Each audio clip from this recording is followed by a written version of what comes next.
Guys, are you getting are you guys getting news that the Elijah Garcia fight is off?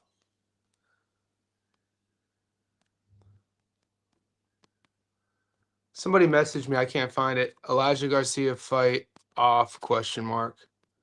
And if you are, what source?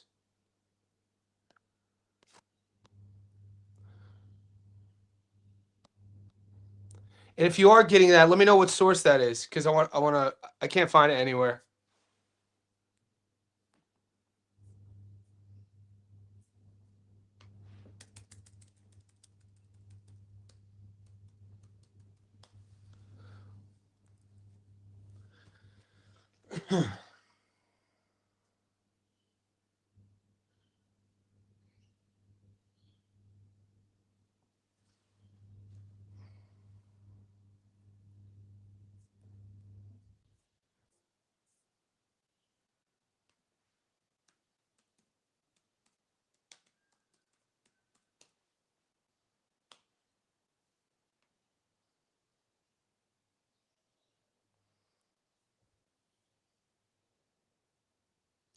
Damn. Dose of boxing, set it on his ex. His opponent pulled out. Now, did you hear that he pulled out due to PEDs? Dose of boxing on X. Because yeah, it's off of BoxRec and it's off of the betting apps.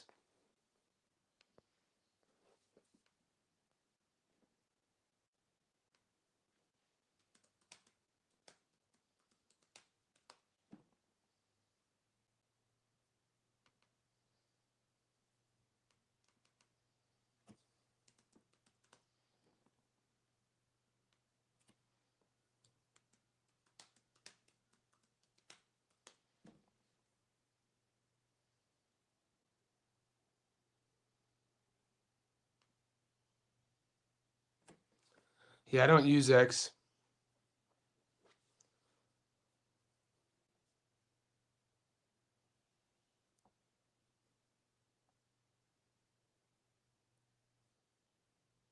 This can't be the same. This can't be the same guy. 100 followers.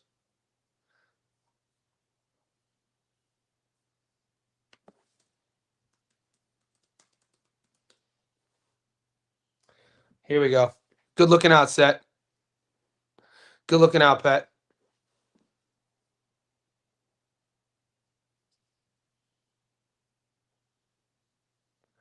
Because this is a conversation we have to have if it's what I heard.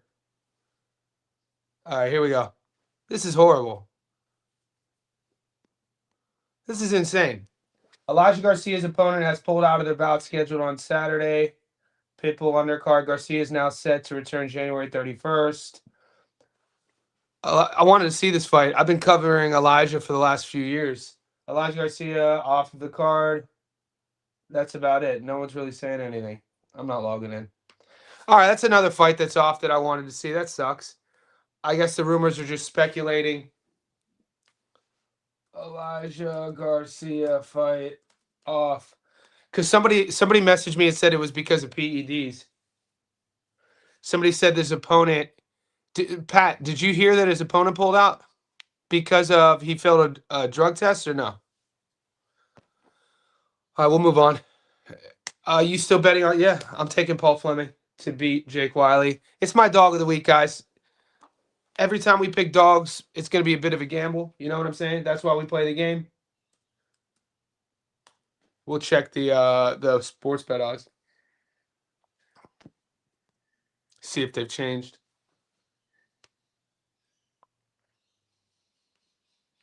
We had some storms down here in Australia, and I woke up this morning and all the power was out. So every time the power goes out down here, the Wi-Fi is effed up. So I apologize if it's slow.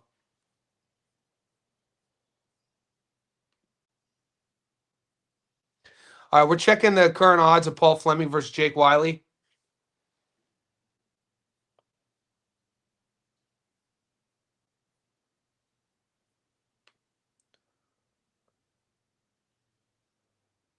Yeah, 100%. 100%. I haven't flip-flopped. I haven't changed. This is my dog of the week. I saw this fight when it got announced. I know Paul hasn't fought. He hasn't fought an official fight in a few years. The last time we saw him in there was Charlie Suarez. He was winning the fight until he wasn't winning the fight. He got stopped in the 12th. A lot of people going into that fight really weren't aware, at least in Australia, who Charlie Suarez was. The mainstream boxing fans should know now who Charlie Suarez is. We last saw Suarez against Emmanuel Navarrete, and that fight ended controversially. I think it was an elbow. If I remember correctly, we were live streaming it. It was either an elbow or a headbutt that was rolled a punch, and the fight stopped technical TKO, and it should have been a no contest, no decision. I'm not complaining because I won a lot of money on that stoppage, but in the fight, you got to see Charlie Suarez's skill. So if we're playing triangle theories and we use that, granted that was like within the last 12 months, we haven't seen Paul in the last few years. Fleming is an Australian Olympian. Watch his tape. He's a tall, long, slick southpaw. If he's 80%, if he's 70% of what he was against Suarez, he's going to beat Jake Wyllie. There's a lot, right? This is Fleming will be fighting for his career. Fleming's a guy who has a family. He means a lot to his community.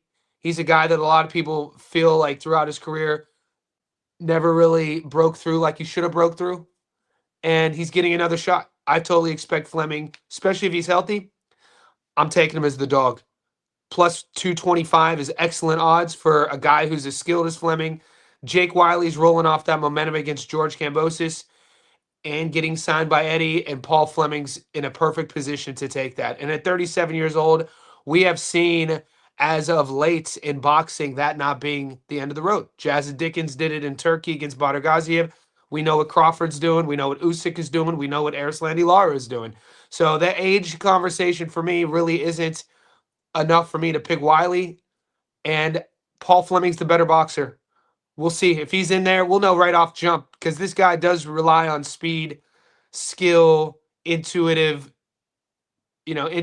reflexes. So we'll see. I think it's a fun dog to take, though, to answer your question.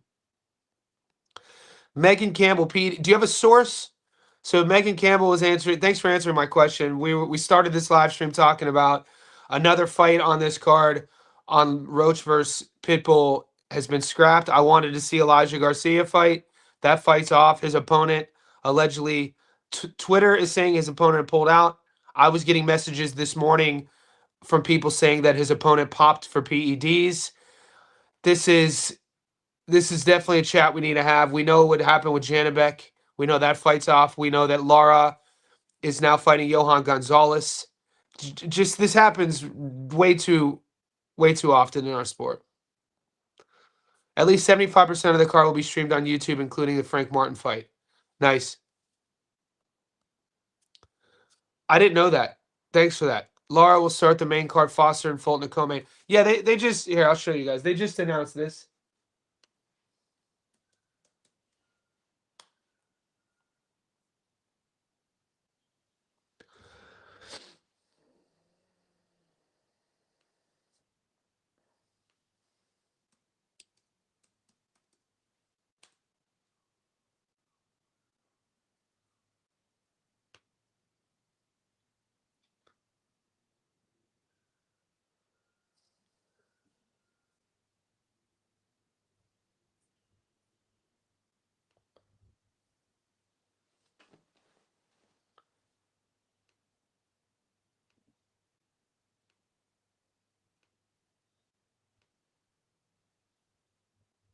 Well, they must have taken it down. They did announce they had their fight order up. They had put it on their Instagram, but now they've taken it down, probably because the fight has been scrapped. Do you have a parlay too on the match? Yeah, I do. We have a lot to talk about, guys. I'm gonna be I did 3 live streams yesterday, so if you tapped in, I say thank you. This is my first live stream today. I'm gonna do at least one more because we got to talk about the UFC as well. So wherever you guys are tapping in, like this video, subscribe, join the Discord. The link is pinned in the comment section. It's a couple bucks a month. We have the Matchroom card to talk about. There's a card today that I'm gonna do a 2-leg parlay for the card today in Thailand. We have obviously the card in the US and then the UFC. So there is a lot to talk about. I'll pull the odds up real quick. Mike from Melbourne, sub Johnny, thoughts on Lara's new opponent? He beat Jared Hurd, who Lara lost to in 2018. Yeah, Johan Gonzalez, not this version, mate. I mean, I tend to have my own sort of perimeters with betting. Off jump, Lara beats him. You need a training camp to beat Lara. You need a specific training camp to beat Lara. Not Johan was training and he was on the card and he was in camp. No, you need a training camp when you know you're fighting Lara to beat Lara. And obviously look at his record. And throughout his career, that's not enough to beat him. Johan Gonzalez isn't beating Lara. Now, from my own sort of ethical perimeters, I tend not to bet on short notice fights because of that. There's a lot of action. We don't need to force anything. So whenever, for me personally, whenever there's pullouts, last second replacement fights, I don't bet. Kind of like when I'm doing, we all have our own perimeters. NBA parlays, for instance, I'm an NBA prop better. Whenever there's a player who's coming back from an injury or like a player who maybe dropped a career high, the next day, his next game, I'm not betting on him. So that's just an example of perimeters. I have no bet lists. You know, for instance, somebody asked me, why is Jan Blachowicz, who's fighting this weekend in the UFC, why is he on my no bet list? Look at his last 6 fights. I think he might be 1-3-1 in his last 5. No bet list. Domestic British heavyweights, no bet list. You guys bet on TKV and Fraser Clark. I didn't. No bet list. I didn't. If I throw a fight on a long parlay, I don't really technically consider that me featuring the fight.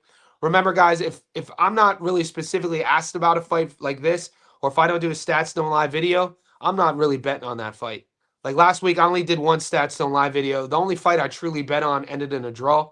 Cameron Vong versus Gavin Gwynn, the rematch. But I know there were a lot of upsets. I told you guys last week, going into last week, and this is the last thing I'll say about last week, because it was a weird week, is that we had like 40 C-level fights. Whenever there's that many mid-level domestic fights, you don't have to bet on all of them. You know what I mean? Maybe pick a handful, and that's that. What's up, Boxing Wiz? Janibek messed I layup. I know.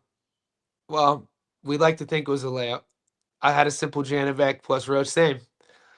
We could sleep well though, Boxing Wiz. We could sleep well knowing that Alam Hanale messed our layup. Although, do you remember when we said this about Caleb Plant versus Resendez? We said the same thing. I still haven't seen those drug tests for Resendez.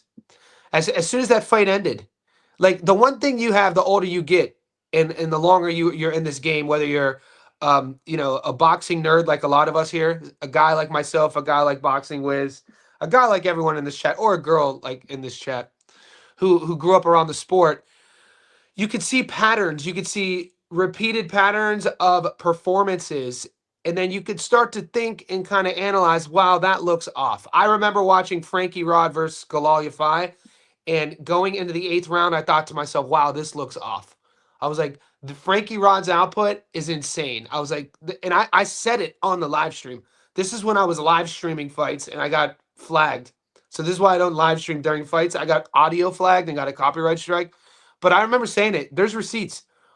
8th round, I was like, mate, I got to see Frankie Rod's drug test after this. His pace and his output for a high-level, world-class professional boxing match was way too high. And sure enough, he popped dirty. Resendez against Plant. I'm not taking anything away against Resendez. I said this during the weigh-ins. When I saw what Resendez looked like against Caleb at the weigh-ins, I'm like, holy shit. I was like, I've watched this kid fight before. This dude looks different. I don't know if our intuition isn't always accurate, but sometimes you kind of see things and you're like, holy shit, this dude might pop. I still haven't seen those drug tests. Fulton or Foster. We're gonna get to Fulton and Foster. Let's do it. Fulton and Foster. Let's pull the odds up.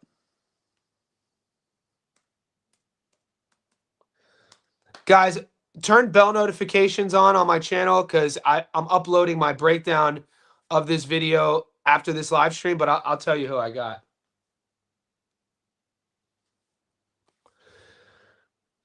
And so I went on Gary from 3D Boxing's live stream. We talked about this fight. And I like Shock, man. I like Foster to beat Fulton. There's a few reasons why. I think Foster's the meaner guy in there. I think he has the more power. I think he's going to be the more physically bigger guy. I think he's the more well-rounded boxer in there. Another thing is, it's hard for me just a couple fights ago to get past the fact that Fulton in power is going to be a narrative in this fight. Either power or the lack thereof. Also respect in that pocket, because both guys like to catch and shoot in the pocket. Fulton's path to victory is in the pocket. It's hard for me to get past Fulton getting stopped by a small 126er. Granted, it was Inoue. He still got stopped in the 8th round against a small dude.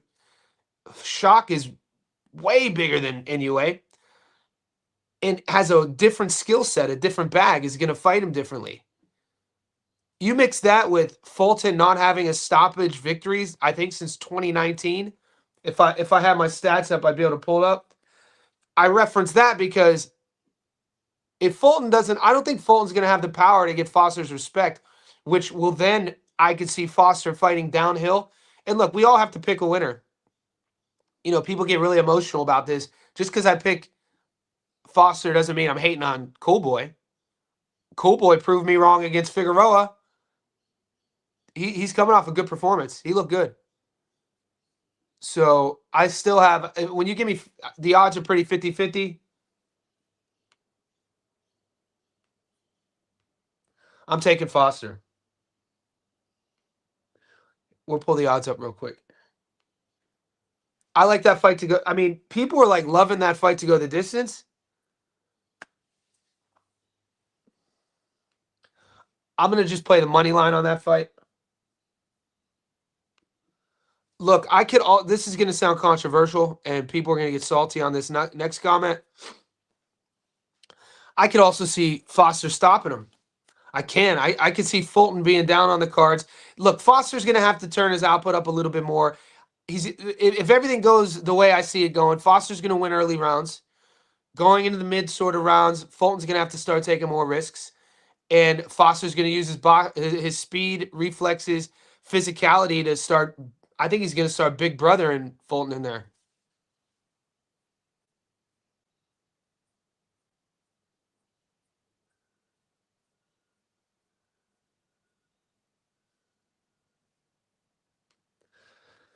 Yeah, these are the odds at the moment.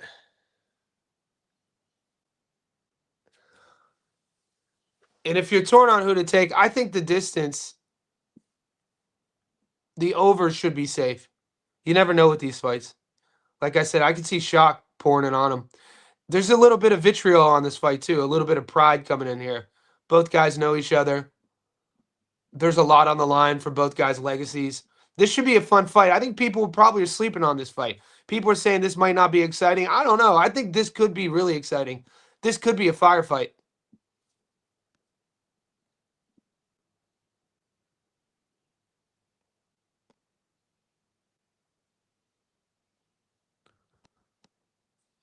Yeah, I am. I'm definitely taking Roach over Pitbull. Yeah, I think it's going the distance. Fulton moving up may show us different things. I'm taking Fulton. Foster fighting twice back-to-back against Conceição has probably showed Bozy enough to beat Foster. Yeah, but Bozy's a coach, though. He's not a fighter. You're still going to have to get Fulton to pull the trigger.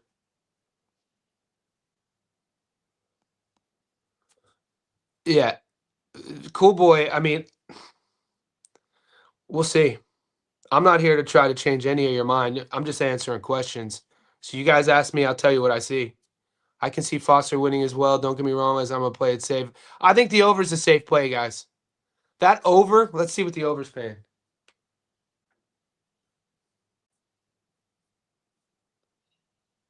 See, the fight to go the distance is only $1.28.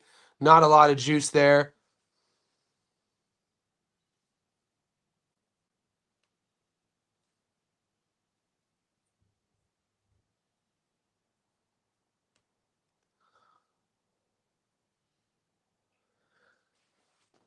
You like the over. Well, I mean, you might as well. The over 11.5 is insane. You might as well just take the fight to go the distance to get more money.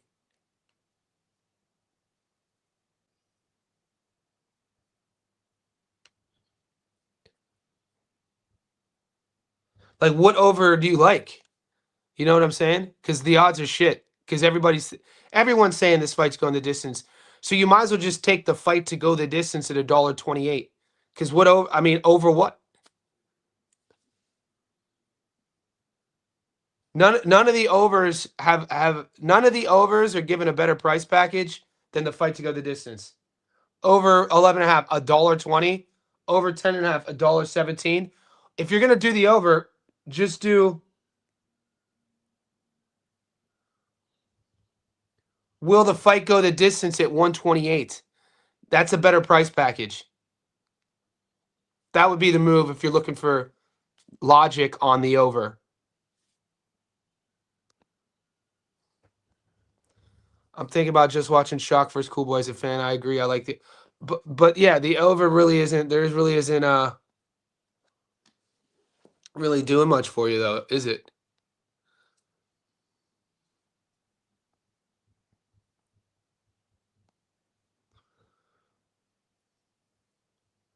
I mean, there's a lot. You guys love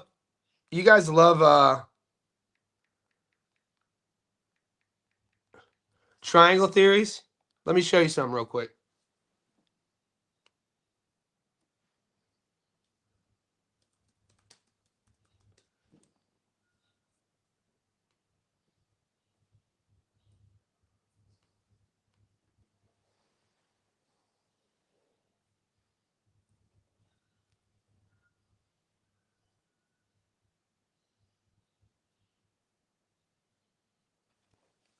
So Steph gets stopped by Inoue, who's a small dude, in the 8th round, right?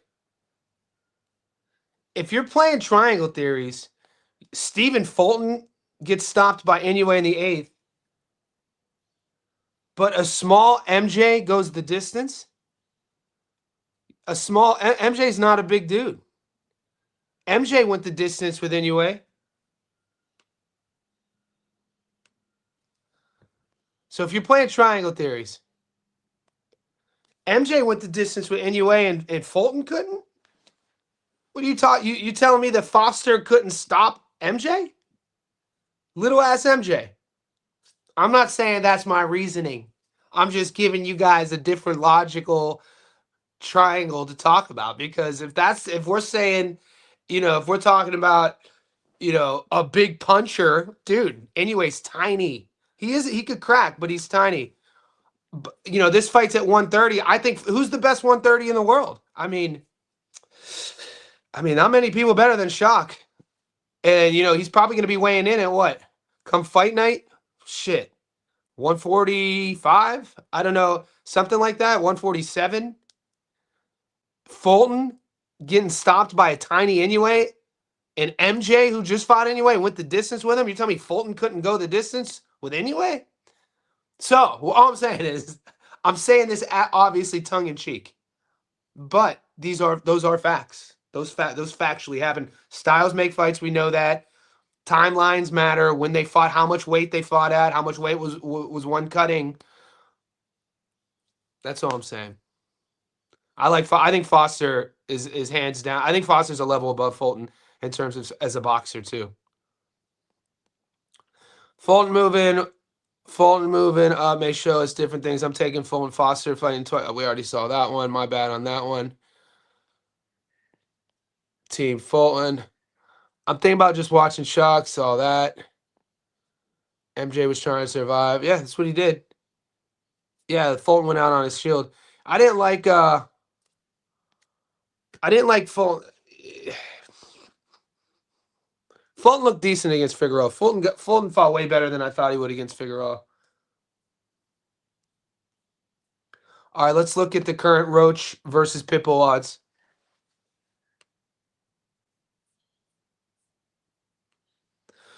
Because this is another one that has the boys torn.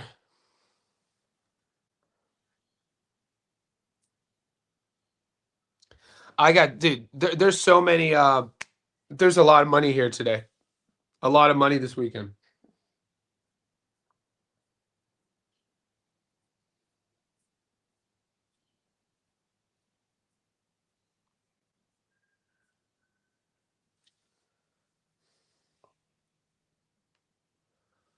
All right, I'm glad money's starting to come in on Pitbull, which is good.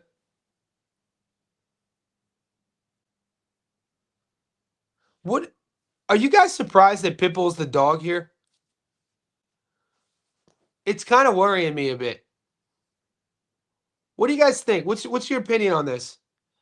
Do you think that Pitbull should be the dog, or do you think that Roach should be the dog? Somebody sell me on why Roach is the favorite here.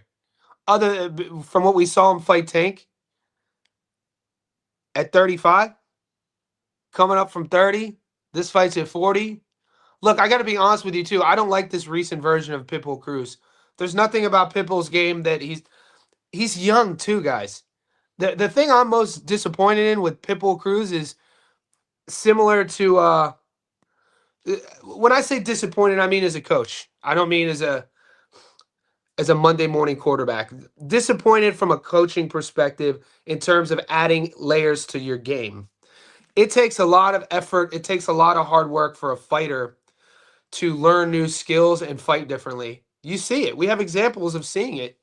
We've seen fighters change their whole style. Landy Lara is one of them. He used to fight an entirely different way. Floyd Mayweather, another great example. George Foreman, one of my favorite statistics of all time. George Foreman retired. You know, he loses to Ali. Most people think he retired after the Ali loss. Not true. He fought a couple times after the Ali loss. Then he retired for a decade. Comes back to boxing after a decade. It takes him another decade to win a world title. Probably one of the greatest stats in boxing history. One of the rarest stats ever. You don't see it. But I reference that because he had to change his whole style.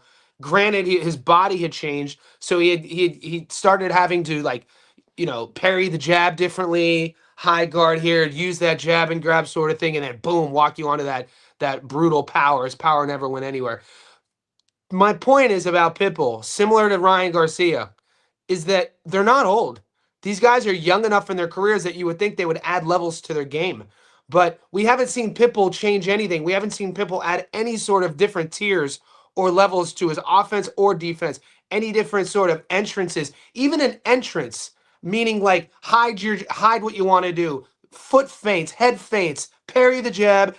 No, it's just he telegraphs everything. Up and unders, peekaboo. Let me get my chest on. Let me get my head on your chest. Let me throw hooks over the top. Like he's only 27, I think. It's not like he's this aging. And he's athletic too. Same thing with Garcia. All he throws is a left hook. Garcia's feet are horrible. Garcia's feet are so basic, it's shocking.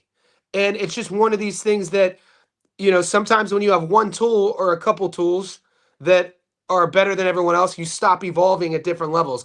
My point is, back to my original question, does it shock you that Pitbull's the 2-1 dog here?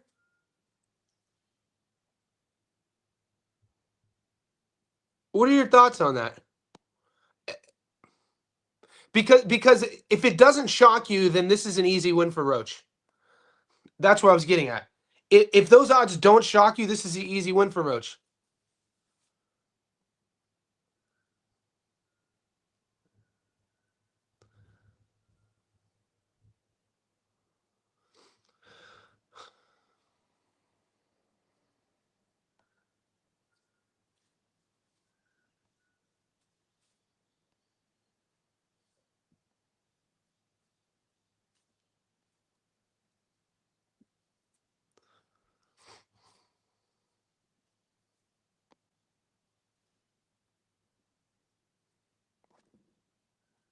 So yeah, let me know. So my play on this fight to go the distance.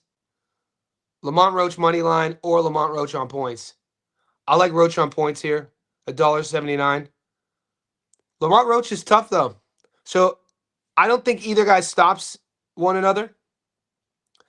Isaac Cruz on points. If you're a Pitbull fan, you just got to ask yourself: can he win a points decision? Can he? And if you're a Pitbull fan, you'd have to say yeah, because he really doesn't. Is that style like Lamont's really not gonna make him work? Saying that Cruz jumps out to a points lead, saying that Lamont, the thing I hate the most, only a handful of fighters ever, only a handful, maybe two ever, have been able to give rounds away and compute data in for strategy. Announcers say it way too often. He gave that round away to compute. Only a handful. Floyd was one of them. We've seen Bud Crawford do it. Now, if Lamont Roach chooses to do that and feels that his bag is skilled enough to come back from a 2-0 deficit, a 3-0 deficit, it's a 12-round fight, then if you're a Pitbull fan, I mean, his style isn't going to degrade. Pitbull on points. I think the play here is either guy on points. I'm going with Roach. I like the distance as well. Those are a couple of my plays here. What's up, Gary? I don't know. I think Pitbull Cruz could be a banana peel, mess up slips. My name's Johnny, though. This is Johnny, big dog. Johnny, do you think Roach will make this fight look easier than Tank?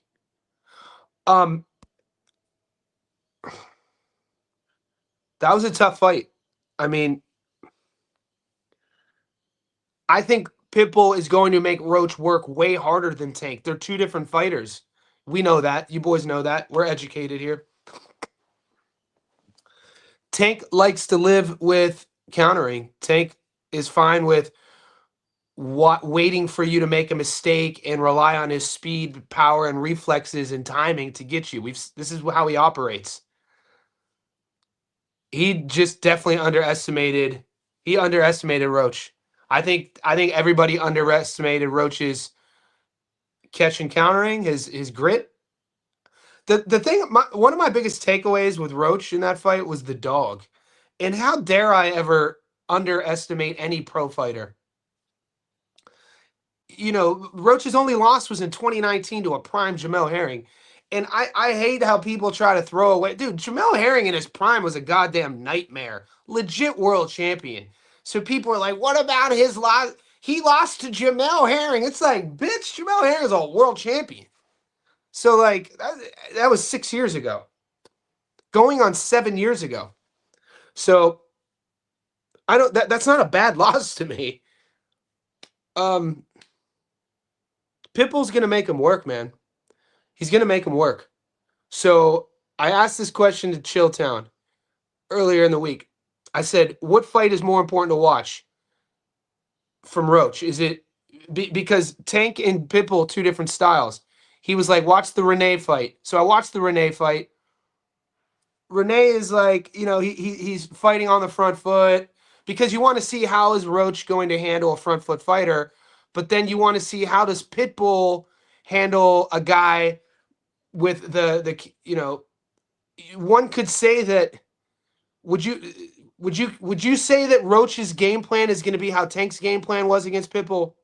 Do you think that Roach is going to take the game plan, the blueprint from Tank to fight Pitbull that way? And then if you do that, you'd have to say, well, if Tank beat him that way, Roach can beat him that way. Because some people say Roach beat Tank. You know what I mean? So it's fun. This is why we love boxing, guys. Bro. We give each other. This is why we love boxing. We're gonna find all this shit out, player. What's up, Johnny? I think banana peel. I wouldn't pick Lamont to win boxing. Yeah, it is sketchy. It is sketchy. Who's the A side? Who's the B side? Right. That's my only reason being on the fence with Roach, because we know Tank is way better boxer. He could do the same thing Tank did, and Tank hurt his hand, but was able to still outbox Pitbull. This is exactly right, and I'm not selling you on this. We have if you guys are new to the channel, guys, we have an educated chat going on. This is all of us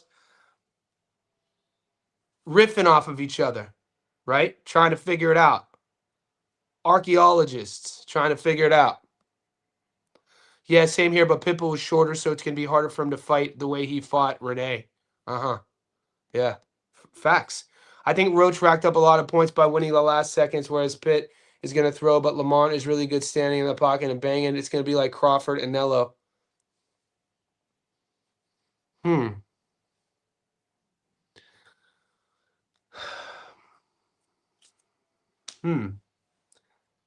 I'm not saying it's not. I want to move, guys. I want to pivot to the UK real quick.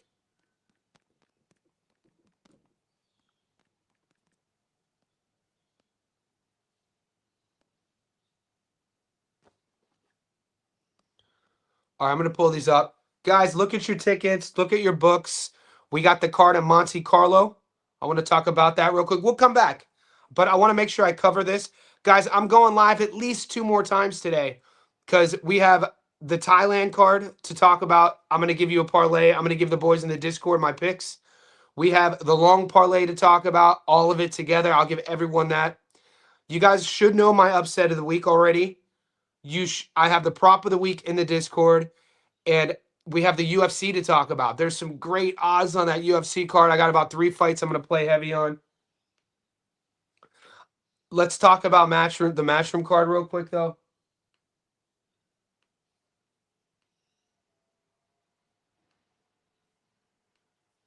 And I'm pulling the odds up.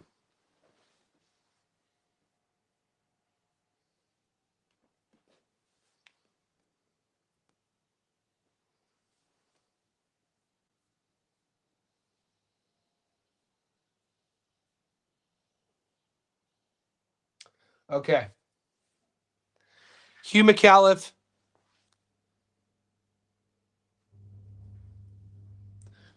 So some of the boys were messaging me about Hugo McAuliffe. People are high on him. We just saw Sean McComb fight. Sean McComb fought September, less than 8 weeks ago. I think this is easy money for McComb. So just briefly running down the undercard, I am doing a Matchroom parlay with McComb on the money line there. I like Acosta to beat Urquaga. The ladies here, guys, if you're in Australia, please use a book. Please use Bet365 to do your parlays. So the draw, because I'm not against even an upset, but I like Beatrice. If you play sports bet in Australia, the draw destroys your parlay. Bet365, the draw just voids the parlay. The parlay still stays live. I'm using Sportsbet's interface because it's more user-friendly for the live stream. But if you're in Australia, don't put your boxing bets in with Sportsbet. Don't do it. Johnny Fisher versus Balaz. Dude, this fight. Has anyone taped Balaz? I taped him. I mean, I don't want to trash anybody. Johnny Fisher is going to be eaten here. All we're going to hear after this fight is Bosch. Trust me. I taped Pat McCormick and Walker. I uploaded my Stats Don't Lie video. You guys should know by now who I'm taking. I think Pat McCormick is that dude. I do, man. Kona Walker, hats off to Kona, however you want to pronounce it. He's a dog. Never been stopped. 3 losses. They're both 30. McCormick is the one with, the newer pro, 8-0, 6 stoppages. Storied Ami, Olympian, could crack, does a lot of things really well. For an Olympic pedigree, he has a pro style, so don't get that twisted either. It's not going to be one of these touch and score points. Pat McCormick's coming to showcase. This is a showcase. And Conor Walker's toughness is on full display. This fight right here, man, I always get hyped and excited as we get closer to fight night. But bro, if you like firefight, this is going to be a firefight. You don't even have to know either guy. You could go into this fight and just listen to me and just go into it and just believe me when I say watch Conor Walker versus Pat McCormick. That's going to be a firefight, mate. I'm excited about it. I got McCormick there. Daniel Blancas is fighting. How did I miss that fight? Dude, he's had a few fights fall through. I like how they're bringing some of the boys over to fight on this card. Daniel Blancas is. I didn't know he was fighting. That fight just appeared on my parlay.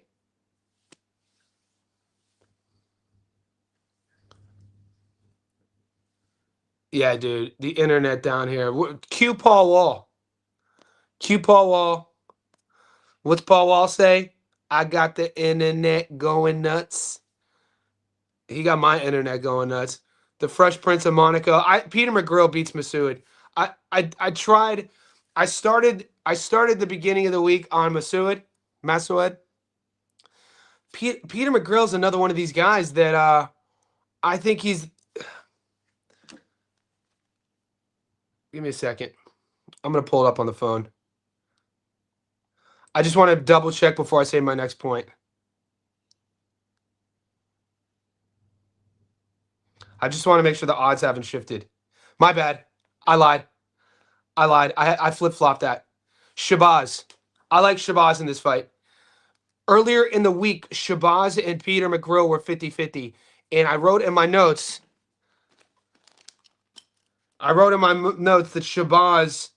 I thought Shabazz should have been the favorite here, just based off of watching their last fight. So I like Shabazz in this fight. I mean, it's a firefight. I can't. How did I miss Daniel Blanc? Isaac Lucero is fighting. Guys, that low key PBC card got some good low key prelims on it. I have to use my third device because the fucking. You guys ever see Superbad? Do you know the scene in Superbad at the very end where Evan is trying to call old girl and they're in the car, they're all drunk and Evan's hammered and his phone keeps cutting out. He's like, fucking motherfucker. And she's like, what? That's so rude. This is how I feel. Daniel Blanca's 13-0, 6 knockouts. He's fighting on the prelims. Yeah, okay. He's fighting on the prelims of the Pitbull card. We last saw him fight Kwame Ritter. First round. Fun little fighter. That's a fun fight. Guys, I'm going live 2 more times today. I'm going to probably take 10 more minutes to recap. Does anyone... Somebody give a last question about Matchroom in Monte Carlo. Here, I'll take this one from Kiza. Davies is not good. That was an easy fight for Masood. McGrill, it's a harder matchup. What's your take on it, Kiza?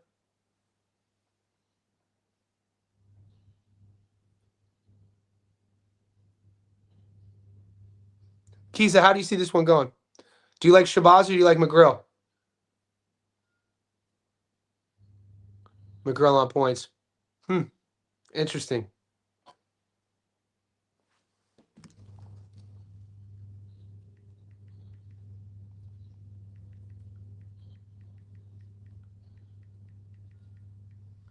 McGrill win. All the boys pick McGrill. The big fellas. 29, 12-1. Southie. Gotta love a nice little southpaw, don't we? We love a southpaw. Shabazz Masood. 4 knockouts. The Maverick, 5'7". Liam Davies won a split.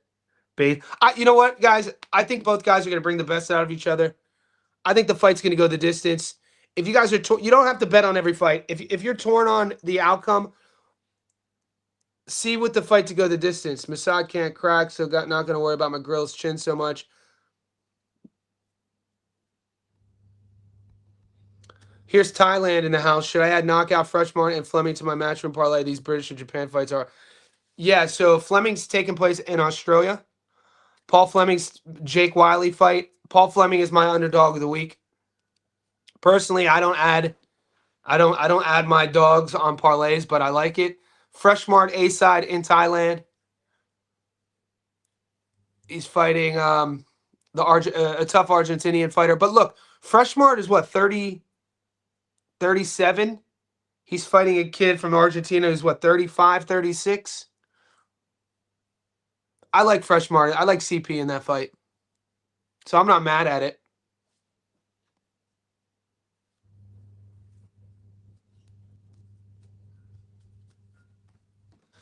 It's 45 minutes in.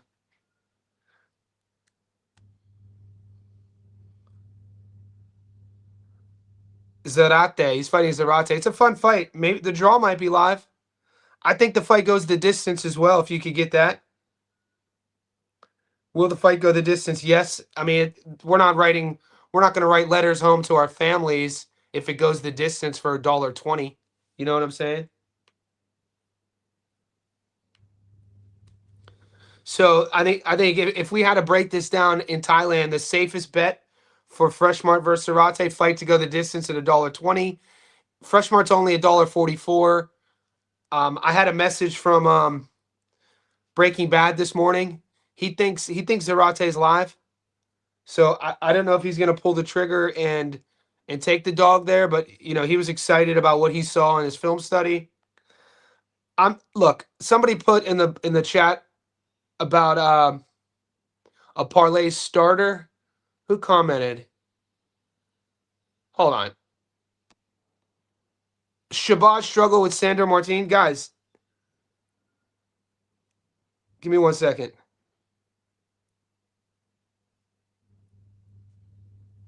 He didn't fight Sandor Martin.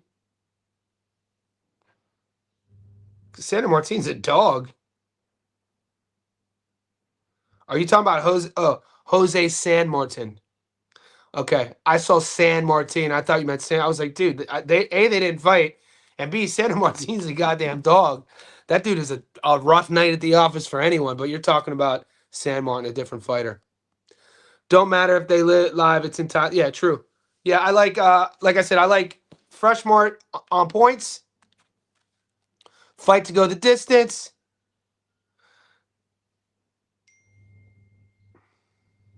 Nick, Breaking Bad just messaged me. I'll read. He won't mind. I'm going to read this out. Shout out. Nick, are you on? Are you watching this? Typical. So this is one of my boys. This is one of my guys. His take on Freshmarts and Zarate. He just messaged me. Typical fight between a fast starter and a slow builder. 35-year-old Freshmart likes to start fast. Loves the dip left to overhand right special. Sturdy base for a smaller fighter. Trained for a hard 12-rounder versus Carlos Canizales, whom is the real deal. In steps Zarate, the 36-year-old Argentinian. Freshmart loves to stalk his opponents and play the yo-yo trade game. Fresh can turn and punch off his own angles, but consistent. Chooses to stand and trade on the inside. Can close distance, reply, and step on your feet. Got inside on world-level Oscar a few times. That's Oscar Cayazzo, though. A pressure fighter that lacks the high volume, but great at tracking and stalking.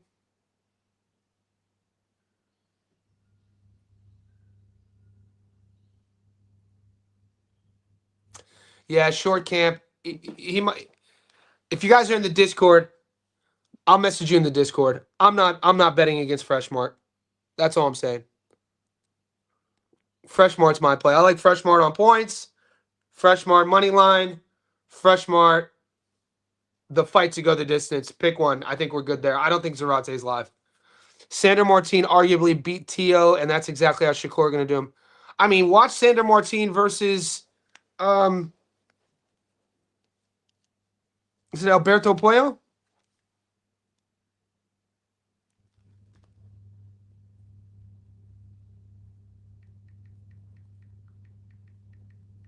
Sandor Martin is a tough night out, guys. I mean, you're right. The Teofimo Lopez fight was close. Yeah, Alberto Puello. Dude, that fight frustrated me. I took Puello to win that fight, and we know how nasty Puello is. Long ass, lean, tricky southpaw, uses the entire ring, jumps in and out of striking distance, will stand and trade with you, slick. Martin, if he doesn't shut off the last 15 seconds of every round, he wins that fight easily. It's almost like he has this thing about him where I'm not going to use the verbiage gives away, but there's so many close fights he's in where the last moments of a lot of the rounds, the optics look like he kind of just chills, and then that's where Puello beat him. These last sort of exchanges of the later rounds, and it was actually frustrating to watch. You know, he has wins over. He beat Mikey Garcia, who was aging. Sandor Martin is one of the most trickiest non-world champions in boxing right now. for totally different reasons. When you think about guys in boxing who aren't world champions, who nobody wants to fight for very different reasons, Sergey Derevyanchenko is one of them. I always talk about that dude is a nightmare. Nobody puts their hand up to fight Derevyanchenko. You know you're in for a freaking long night. For different reasons, Sandor Martin, very similar. Nobody's putting their hand up to fight that guy. Sandor Martin brought the fight against Puello. Yeah, we're fucking nerds here, dude. Guys, we're freaking nerds out here, dude. we're talking about Sandor Martin and Sergey Derevyanchenko. I love it. They're careful who they're giving that to off Puello's record and gave it to Matias. I'm pissed at that fight. I gave Puello the last 3 rounds. I gave Alberto Puello 2 of the last 3 rounds. I was at a coffee shop in my hometown in Sydney here, watching that fight because all the Saturday night fights in America happen Sunday morning. So my girl and I are getting coffee, and I'm watching. I was like, I got this shit in the bag, dude. This is another one where we still good. I took Puello to beat Matias. I was like, we up. I had the meme ready. I had the one I always use. You know, I want you to put the word out. We back up. It was already about to get uploaded, and then they read the result. I was like, man, y'all out here crazy. Puello beat Matias. That's a hill I'll stay on, boy.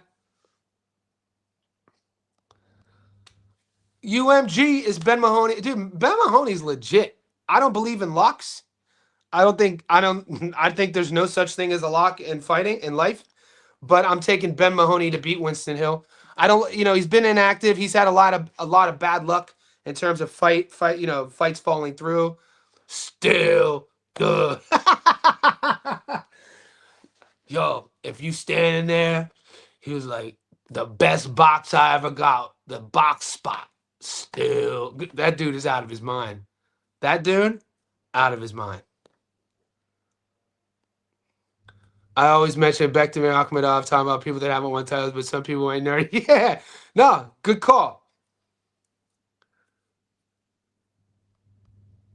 Yeah, Winston Hill was an Olympian. We know a lot of Olympians that we've never heard of. You got to do. Have you taped Mahoney? Mahoney's a real fighter. The Maloney brothers are on my no bet list. I don't. He's a big favorite here. This is an A-side fight, guys. There are feeder fights on this Australian card. The A-sides are set up to win these fights, except Jake Wyllie. Let's go, Paul Fleming. Let's turn the clock back. Let's get the dogs eating. Guys, I'll catch you in the next one.